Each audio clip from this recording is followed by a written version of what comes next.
Hello students, welcome to the channel. तो chapter हमारा चल रहा था प्रिंसिपल्स ऑफ मैनेजमेंट। इससे प्रीवियस लेक्चर में हमने introduction to principles of management तक कवर किया था। Today we are going to start a new topic, that is features of principles of management. तो एग्जाम में आपको नेचर के नाम से आए, फीचर के नाम से आए या फिर कैरेक्टरिस्टिक के नाम से आए, आपको लिखना वही है जो आज हम पढ़ने जा रहे हैं। तो चलिए स्टार्ट करते हैं पहले फीचर से। तो first feature is universal application. Principles of management का यूनिवर्सल एप्लीकेशन होता है। इसका क्या मतलब होता है कि आप इसको किसी भी ऑर्गेनाइजेशन में अप्लाई कर लीजिए, आपको रिजल्ट ऑलमोस्ट एक जैसा ही मिलता है। जैसे कि उस ऑर्गेनाइजेशन का कुछ भी साइज हो, कुछ भी उसका नेचर हो, आप उसको अप्लाई करिए और आपको रिजल्ट लगभग एक जैसा ही मिलेगा। एग्जाम्पल लीजिए कि एक प्रिंसिपल होता है principle of division of labour, यानी कि अगर आप लेबर को डिवाइड कर देंगे, आप हर जैसे 10 लोग हैं तो आप 5-5 का ग्रुप बांट देंगे और 5 को एक काम दे देंगे और दूसरे 5 को एक काम दे देंगे। तो क्या होगा कि जब वो दोनों ग्रुप्स एक ही टास्क को बार बार परफॉर्म करेंगे तो वो उसमें स्पेशलिस्ट हो जाएंगे और फिर क्या होगा कि रिजल्ट जो होगा वो ज़्यादा अच्छा निकल के आता है। तो ये जो प्रिंसिपल है वो आप किसी बड़ी ऑर्गेनाइजेशन में अप्लाई करिए, किसी छोटी ऑर्गेनाइजेशन में अप्लाई करिए, आपको रिजल्ट ऑलमोस्ट एक जैसा ही मिलता है, यानी कि अच्छा ही मिलता है। तो यूनिवर्सल एप्लीकेशन का ये मतलब हो गया। Next is general guidelines. Principles of management क्या होती हैं? जनरल गाइडलाइंस होती हैं। ये ऐसा नहीं होता है कि आपको एक एग्जैक्ट रिजल्ट बता देती हैं कि अगर आप ऐसा करेंगे तो एग्जैक्टली आपको ऐसा रिजल्ट मिलेगा, ऐसा नहीं होता है।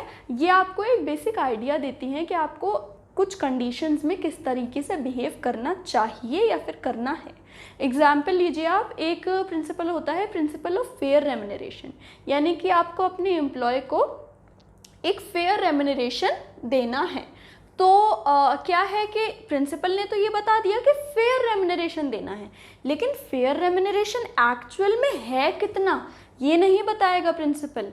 ये तो ऑर्गेनाइजेशन का साइज, नेचर खुद डिसाइड करेगा। भाई ऑर्गेनाइजेशन अगर बड़ी है, जैसे कोई अगर मल्टीनेशनल कॉर्पोरेशन है, तो क्या होगा कि उसमें 50,000 रुपये हर एम्प्लॉय के लिए होंगे एक फेयर रेम्युनरेशन, और अगर ऑर्गेनाइजेशन का साइज़ बहुत छोटा है तो 5,000 रुपये भी फेयर रेम्युनरेशन है।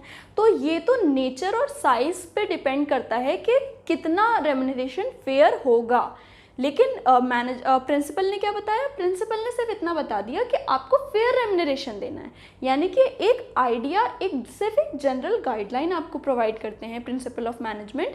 आपको एग्जैक्टली नहीं बताते हैं कि आपको बिल्कुल एग्जैक्टली क्या करना है, ऐसा नहीं बताते हैं। Next is formed by practice and experiments, यानी कि इवोल्यूशनरी होते हैं नेचर में। प्रिंसिपल्स ऑफ मैनेजमेंट ऐसे नहीं होते हैं कि ओवरनाइट डेवलप हो गए हों, ऐसा बिल्कुल नहीं होता है।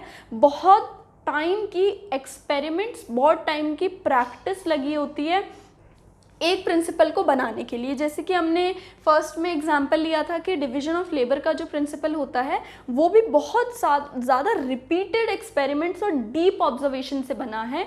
ऐसा नहीं है कि वो ओवरनाइट बन के तैयार हो गया।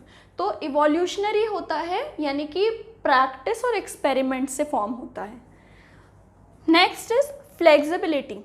मैनेजमेंट के जो प्रिंसिपल्स होते हैं वो रिजिड नेचर के नहीं होते हैं, यानी कि ऐसा नहीं है कि भाई आपको एक जो गाइडलाइन दी गई है उस गाइडलाइन को आपको बिल्कुल उसी स्टैटिक यानी कि एब्सोल्यूट मैनर में अप्लाई करना है, ऐसा नहीं होता है। वो नेचर में फ्लेक्सिबल होते हैं। आप अपनी ऑर्गेनाइजेशन की कंडीशन के हिसाब से आप अपने प्रिंसिपल को क्या कर सकते हैं? मॉडिफाई कर सकते हैं, चेंज कर सकते हैं। Next is behavioural in nature. Behavioural in nature का मतलब है कि जो आपके मैनेजमेंट होता है वो ह्यूमन बिहेवियर के साथ डील करता है, तो मैनेजमेंट के प्रिंसिपल्स भी ह्यूमन बिहेवियर के साथ ही डील करते हैं। इससे होता क्या है कि आपको ये बताते हैं प्रिंसिपल ऑफ मैनेजमेंट कि एक एम्प्लॉय को, एक वर्कर को अपनी ऑर्गेनाइजेशन में किस तरीके से बिहेव करना चाहिए। तो इससे क्या होता है कि सुपीरियर सबऑर्डिनेट रिलेशनशिप मेंटेन रहता है, कोवर्कर्स के साथ आपका रिलेशनशिप अच्छा रहता है। जैसे कि अगर आप एक एग्जांपल ले लें इसका कि एक प्रिंसिपल ऑफ मैनेजमेंट है principle of esprit de corps. इसमें क्या होता है? टीम स्पिरिट के साथ एक एम्प्लॉय को काम करना चाहिए। तो अगर टीम स्पिरिट बनी रहेगी तो क्या रहता है कि सेल्फ इंटरेस्ट के लिए एम्प्लॉय इतना काम नहीं करता है जितना वो ऑर्गेनाइजेशन के इंटरेस्ट के लिए काम करता है। तो यही चीज़ कि भाई हमको टीम स्पिरिट में काम करना चाहिए या फिर इस तरीके से इस सर्टेन वे में बिहेव करना चाहिए, ये चीज़ हमको कौन सिखाता है? प्रिंसिपल ऑफ मैनेजमेंट सिखाते हैं।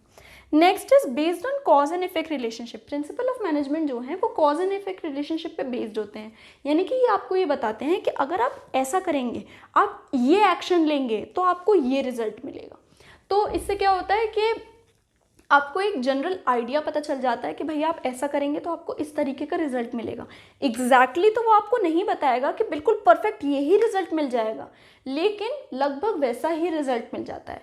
लेकिन अगर साइज और ऑर्गेनाइजेशन का जो नेचर है अगर वो सेम है तो परफेक्ट वही रिजल्ट भी आ सकता है। लेकिन अगर साइज डिफरेंट है और ऑर्गेनाइजेशन का नेचर डिफरेंट है तो रिजल्ट थोड़ा बहुत वेरी कर सकता है।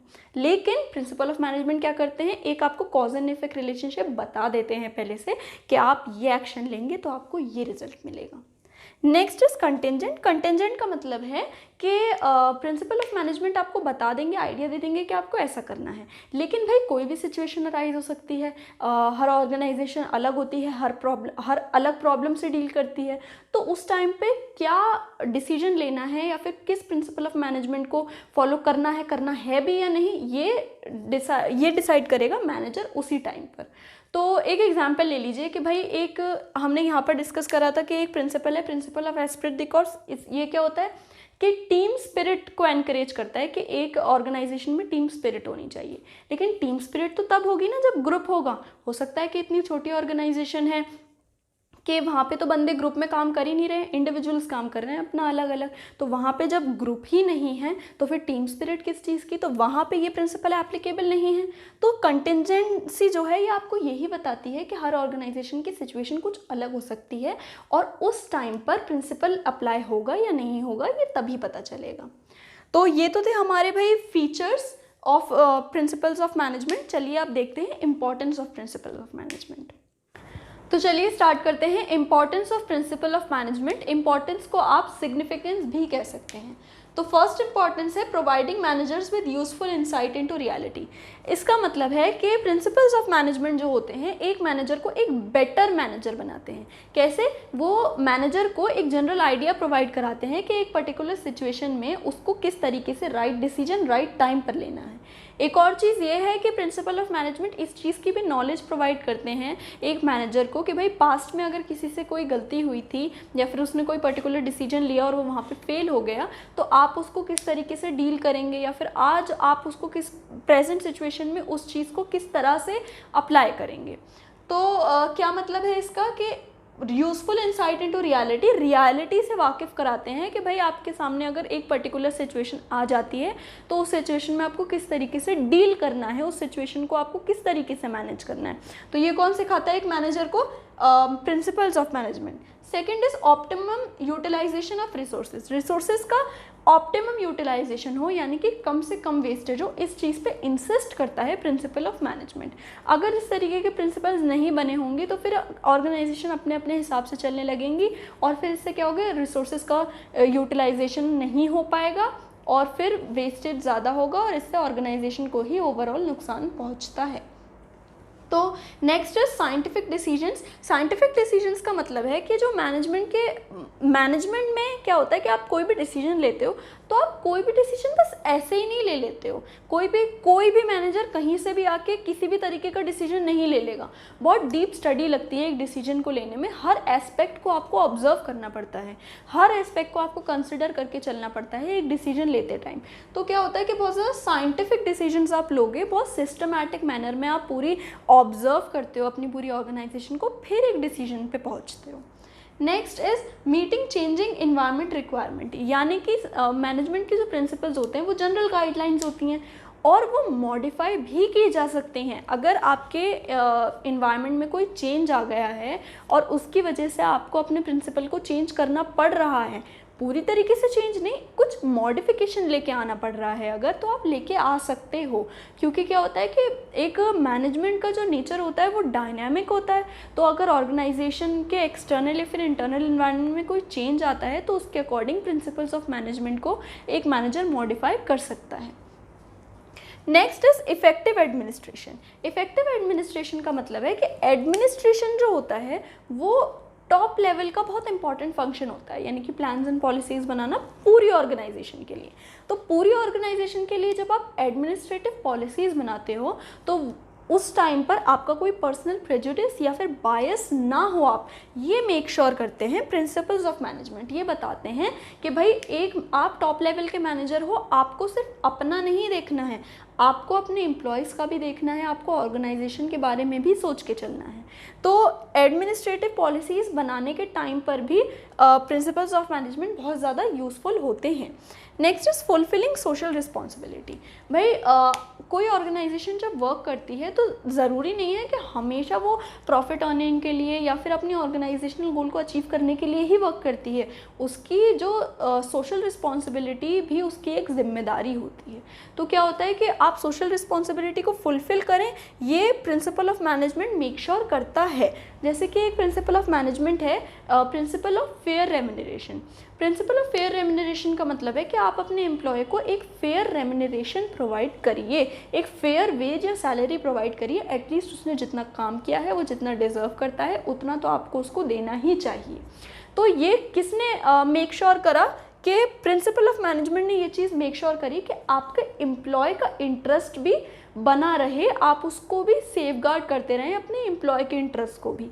ऐसा नहीं कि सिर्फ ऑर्गेनाइजेशन के बारे में सोच रहे हैं, आप अपने एम्प्लॉय के बारे में भी सोचिए। ये चीज़ किसने मेक श्योर करी? प्रिंसिपल ऑफ मैनेजमेंट ने। So last is management training, education and research. Principles of management जो हैं वो एज अ बेस काम करते हैं ट्रेनिंग, एजुकेशन एंड रिसर्च के लिए। कैसे भाई? ट्रेनिंग तो ऐसे होगी कि अगर आप ऑलरेडी एक मैनेजर हो तो आप अपनी डे टू डे लाइफ में अपने आप को ट्रेन करते रहते होगे।